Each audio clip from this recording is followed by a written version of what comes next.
And welcome again to our new program, Women to Women. My name is Carol Paz. I'm your hostess for the evening, and I have a very special guest tonight with us, Jan McCulley, who is the president or chairwoman of FISH here in Carson City. And I would like to just express that the whole purpose of our program, Women to Women, is to feature women who are making a difference here in Northern Nevada, not just in the communities that they serve, but in the entire region. So it's our privilege to have Jan with us. Thank you, Jan. Thank you. Jan, I always need to begin because I'm not a native Nevadan, and I always wonder where my guests come from. Are you from Nevada? I am not. And where are you from? I'm originally from Seattle, Washington. Okay, so you are a Pacific West Coaster. Yep, I'm All a right. Pacific West Coaster. Okay, so Jan, it's interesting always to know in this first part of our program, here in the first half, we know that you have a passion, you have a focus in your heart. And I want to save that for the second half, but I know that our viewers often like to try and guess what is it that she really has an eye for, has an ear for, and especially has a heart for. So a part of who you are today is who you were as a child growing Sure. up. And can you tell us a little bit about your family? Did you always live in Washington State? Did you move around? Yeah, actually my father comes from the military, Air Force, and then from there went into field service engineering for several different companies, starting with Collins Radio. And so basically he lived 2 years everywhere and then would be relocated to someplace else. And so I have a brother and sister, and the three of us really grew up all over the United States. My father used to tell me that I lived in every state this side of the Mississippi and half on the other side before I was 10. So I don't remember all of that, so I want to do it again. Well, tell me, as three siblings, were you able to kind of buffer each other when you were moving around? Could you share those emotions that you may have had leaving one school, moving into another system? What was that like? You make friends really fast because you know that you don't have a whole lot of time. So it makes you a little bit more outgoing or rambunctious, I think. The other thing is a little bit more static too, I think. The first grade that I ever was at the same school was 7th grade. So you switched a lot in the middle of the school year. And it just makes you, I think, a little bit more outgoing and not quite so comfortable with everyone. And maybe at the same time, you're developing a confidence as well. You have to. You have to. You have to. You have to. And what about your mother? How did she handle all of this moving about? How did she handle it with you as children? Your homework? You know, I have to be honest with you and tell you that I don't really remember all of that. I'm one of those people that compartmentalize things, and so once that's done and gone, I kind of let it go and start going forward. My mom left when I was very young. I think as soon as my father settled down in Central California, she realized that he was going to be home every night, and that was a little bit harder than she thought. And so she decided to go find herself and live in a commune in Santa Cruz, and has pretty much been on the road trying to find herself ever since. Would this have taken place during the 1960s? It was, yes, it was. And one of the most interesting parts of that was that my father being a single parent in the 60s, it was almost unheard of. True. Because most of the time women got their children, and this was a different case. But what it also did for, I think, us kids is that, especially us girls, I think my brother might have some small issues about women leaving him, but for the most part, we embraced the fact that my father was an attractive single man with children, and so a revolving door of beautiful women came through. And we took from that, what could we learn from each one, and who did we want to be like, and who did we not want to be like? And so it was a constant education about women in my life. And I think I gained more from that than living with one woman my whole life. Well, that's an interesting perspective, and also one that probably most women might not be able right away to identify with, because the stability of a mother in the home is usually a very important issue. I have to ask you this question, did your father remarry? My dad did remarry. She was my 14th birthday present. It was hard, I think, because we were by ourselves, and I was the oldest, and so I was the mom of the house, if you will, got the kids up and ready for school every day. So I think it was hard on her and hard on me, because this woman was moving in and taking over my responsibilities, and you know, she was so excited to be there and wanted me to be a little girl again. And I think it was a little bit harder than I thought to let go of the reins, but she was the best mom my dad could have gotten us. How wonderful. How wonderful. What did she help you learn from her? We didn't have her, she didn't get to stay with us for very long. She contracted breast cancer about 3 years into their marriage. And she was the mom for me that I didn't have before or didn't remember from before.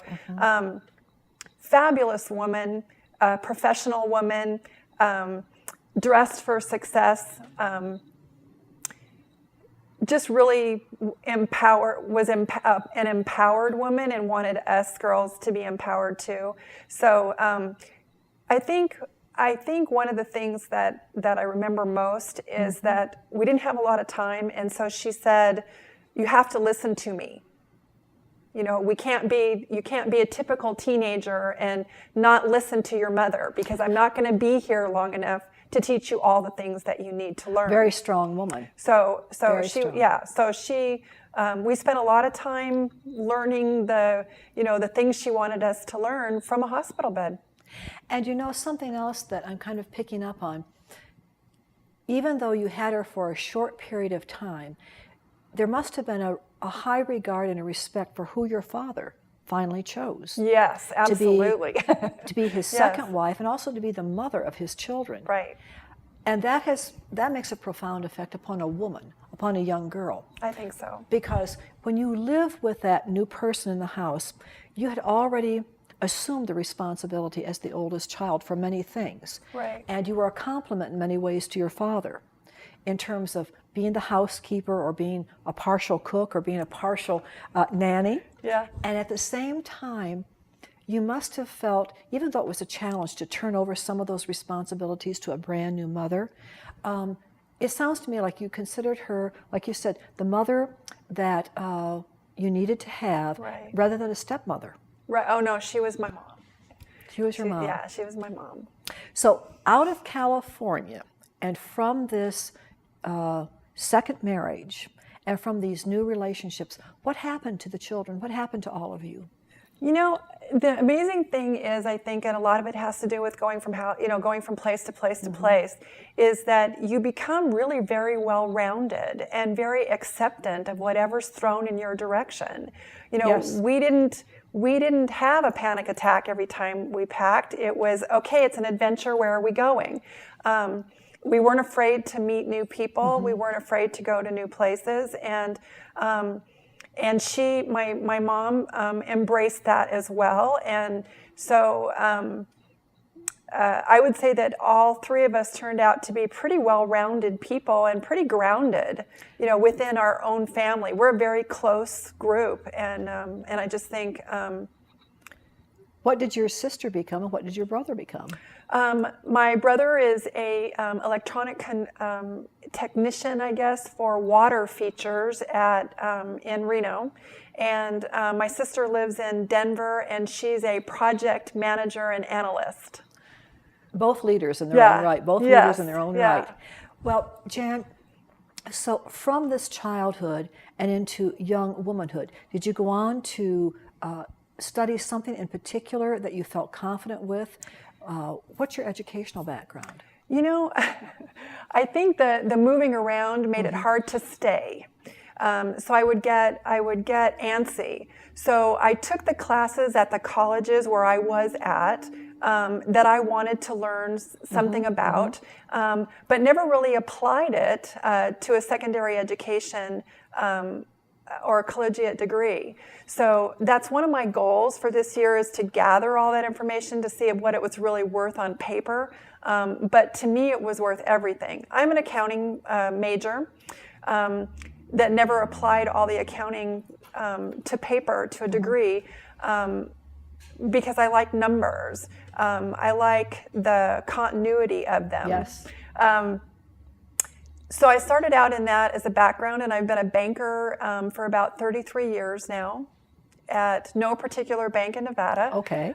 Because we moved around a lot with mergers and acquisitions and that sort of thing. So I would say that my educational background is like my childhood, very well-rounded, but not spent too much time in one place.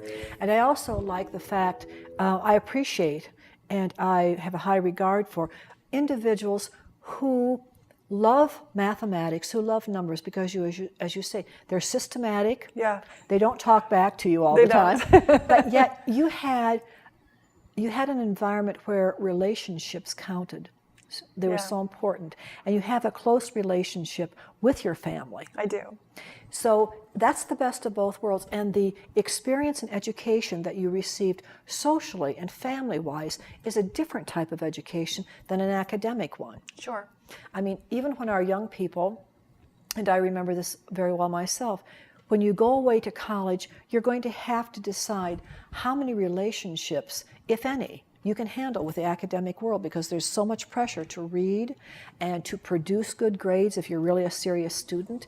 And there's a lot of competition there, if it's in law school or if it's in medical school, and you have to kind of make up your mind. Sure. So I think what you're saying and what you're demonstrating here is a great background to go into what your passion is. And we're going to come back to that in just a moment. We'll be right back. Are you looking for a healthier lifestyle? A more nutritious diet? Do you care about quality? If your answer is yes, or if you are just curious, come into Villa Basque Deli and Cafe right here in Carson City, Nevada. Discover fine Portuguese extra virgin olive oils, vintage balsamic vinegars, and a wide assortment of international health teas provided by distributor Carpa Nevada LLC. In addition to these terrific items, Villa Basque is also the home of Pete's famous Basque chorizo, handmade on the premises from Pete's secret family recipe. Satisfy your culinary curiosities. Don't delay. How was school today? Cool, we learned what to do in case there's an emergency. Oh, will you show me? If there is an earthquake, then you get under your desk, duck, cover, and hold. And when the shaking stops, we evacuate the school just like a fire drill. I'm glad you both know what to do in case of an emergency, but I'd still be worried. check the phone, radio, or TV, and they'll tell you what to do. Make a plan. Assemble a kit. Stay informed. And be ready. Hi, and welcome back with Jan and myself. Carol Paz is your hostess for the evening. Jan McCulley is with us. And Jan, we're going to go right into this fascinating work that you do for fish right here in Carson City. How did you become involved with fish to begin with? First of all, what is fish, and what is your involvement? Thank you for the opportunity to clear that up. We are more than a thrift store. FISH stands for Friends in Service Helping. Mm-hmm. It was originated a little over 32 years ago by several churches in our community. The whole purpose of creating FISH was redundancy of service.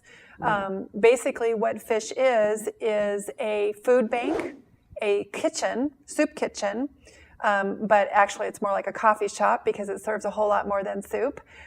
We also have an education center. Mm-hmm. We have the Ross's Clinic, which is a urgent, or actually it's chronic care, mostly diabetics, that are of our homeless. We have 2 shelters, one for families mm-hmm. and one for men. And then we have 6 interim houses for people that do finally get a job and need a step up. Then we can put them into one of our interim houses for a couple of years while they can save enough funds to get into, off on their own. So yes. FISH is all about giving a hand up, not a hand out. We have 3 thrift stores that used to serve about 40% of our budget. Now it's a little bit less than that. One in Dayton, one in Gardnerville, and the one right here in Carson City on Long Street. So how did you become involved? I was asked by the executive director to join the board about 6 years ago, and at that time it was not what it is today. Okay. We've seen an incredible amount of board support in getting funds raised to get it cleaned up, if you will, and just really trying to make a difference for the indigent here in our community. So the image has changed. Definitely. Okay, and the content or the quality of what you now offer is also different, you think? Absolutely. Absolutely. Help us to understand that. Basically, there is a whole new generation the last 2.5 years of poor and homeless in our community. A lot of people don't realize that to lose one income for a family of 4 and a husband loses his job and he may have been earning $40,000 or $50,000 a year, you just put them on the market for living in a homeless shelter. So we have a whole new group of homeless that we're serving. And I guess the biggest focus that we're working on now, and I'll tell you a little bit about that later, but is to make sure that we are bringing our churches back into our fold because they've been away for a little while. All right.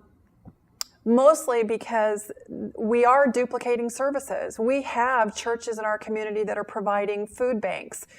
We have churches that are, we have other organizations that are providing food, shelter, and clothing for our homeless sector. And what we really want to do is identify, and this is the process that we're working with right now with the Sheriff's Department's help as well, is to identify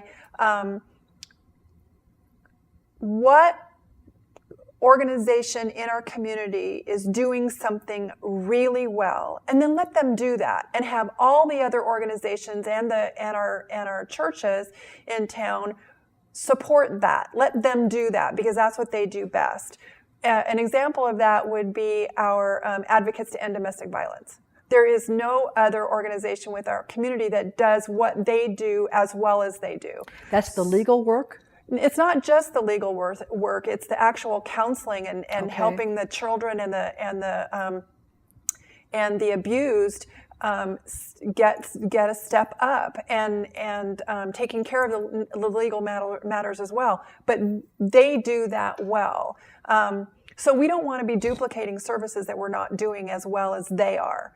Okay. That makes sense. Okay, so there is no better food bank in Carson than fish. And so it's redundant to do food drives all over our community and not have the food go to that source, be counted and organized. And then when a church wants the food, they can, because they're feeding 20 families within their congregation or not within their congregation, just within their community, and they want to bring the food to them, they can come to the fish, bag it up, and take it with them. Okay. That's the whole point of it, is to make sure that we're all doing what we need to do. Mm-hmm. Ron Woodhouse is brand new within our community. They just moved into town a couple of years ago. We're so happy to have them because they're meeting a need that we weren't able to help. Which is? They're working a lot with the folks that are having trouble beating the alcoholism or the drugs, and we can't provide service for those people that aren't clean. Yes. So Ron Woodhouse gets them clean, and then they can start getting some of the community services that don't provide service for those that are still struggling. Okay, in Jen, that direction. And I think myself, as well as the community at large, sometimes wonder, how do you identify the truly needy? I can understand if there is a husband or a wife who has lost a major part of the income, and it throws that family into financial turmoil, down into emotional turmoil, a lack of confidence. So many things are interrupting the normal flow.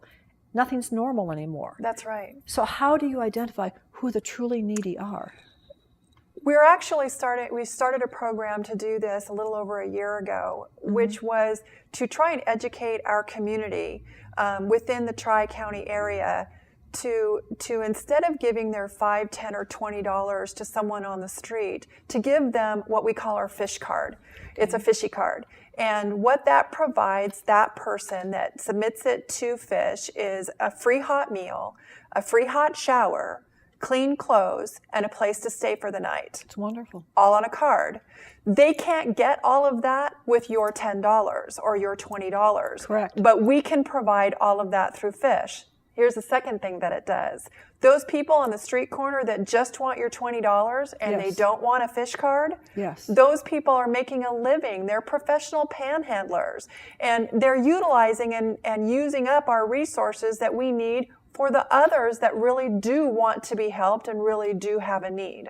Well, now, do the, as you call them, professional panhandlers, which I have seen, I know a lot of us have seen, do they accept the cards? They refuse the cards? You know, I actually personally had an experience where a gentleman said to me, I've got hundreds of those. I just want your $20.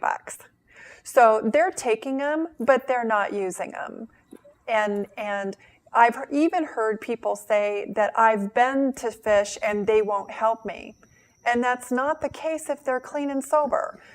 If they're using chemicals, illegal drugs, we can't intermingle those people with the others that are not using within our shelters. And that's where the Ron Wood That's home. where Ron Wood comes in, and they provide a safe haven for people that are still using, but also help them to not use anymore. So, in your heart, will you continue this the rest of your life as long as you're healthy and able to do it, do you think? I will never stop trying to educate our community to serve those that need it and to stop serving those who don't. I know from past conversations that sometimes there are personal stories in our lives that help direct us toward a goal, even when it's at the cost of sometimes our feelings, our emotions, our relationships. Do you have any kind of a story like that that made a difference in your life? My birth mother, she left to go find herself, and she never found herself. And she lives on the streets of San Francisco now, right at this moment, panhandling, making about $800 a day. She considers herself a great success at it. Yes. She considers it a thespian job. She is acting a part that's necessary for that community. And she's making people feel good about themselves. About giving to her. About giving, yes. The challenge is that she's choosing that as a lifestyle.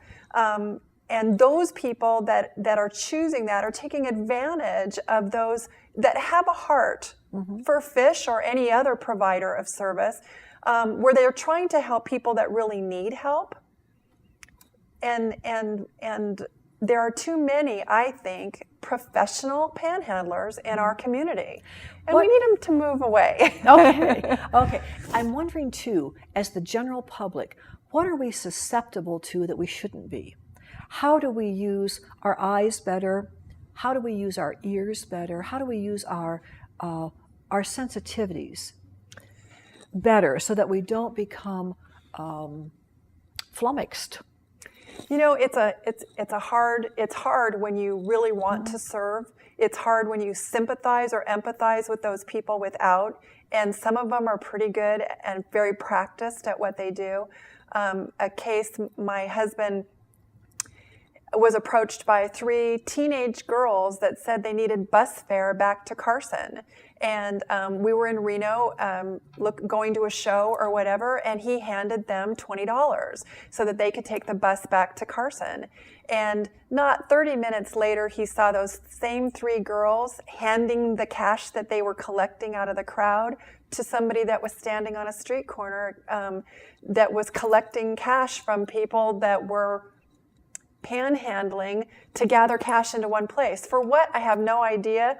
But even he was duped, and because he feels for other people that are in need. So the challenge, I think, is to accept those cards, pick up the cards at Fish, hand those out. If somebody says to them, I don't want that, then that's someone who really is out just for the cash, not for the hot meal, hot shower, clean clothes, and a place to sleep. And that card can well be used someplace else with someone who really does need that kind of attention. Absolutely. Well, what is the success rate? How do you keep track of whether these cards actually work in people's lives? They take advantage of them, or they really need them and they use them and they come back, and does anyone ever come back and say, thank you, you made a difference in my life? Absolutely. We have several success stories here in our community of men and women and families that have graduated from Fish homeless shelters to Circles right here in Carson City that is another organization that takes you on the next step up. This community is amazing in itself, that there are so many organizations working together. This is something that is very, most towns have the same organizations working within them against each other for the dollar. We're all working for that dollar. This is the only town that I've heard of that we're all organizing ourselves together so that we're working with the churches, and the churches are working, and we're providing food for the Food for Thought, which is the backpack kids. Yes. We provide shelter for graduates from the home, from the shelter, and then we get them into Circles where they're stepping up one more step, where they get a mentor to work with them on a myriad of different things, from filling out applications for employment to setting up a resume to again help up, not help out. Yes. This community is amazing to me, how we've all really started working together to help those in need. Those who are truly in desperate times. Do you think that Fish functions best at its best level when the economy is so rocky as it is now? Is there a consistency in what Fish does for families and for individuals, even in good times? Absolutely. I think providing jobs. We do provide help people get jobs. Yes. If someone's coming into town and they're new to our town and they need a new set of clothes and a clean shower so they can go to that job interview, that's a huge step. We provide those services. Regardless of the economy. Exactly. Yes. In the economy, because we're a nonprofit organization, yes, every penny that we bring in, we give out. And so in a good economy, when we're bringing in more, we can help more people.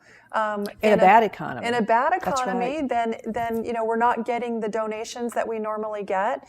That $20 that you want to give to the guy standing on the corner in front of Walmart, if you put it at Fish, we can buy our food for 29 cents a pound. Wow.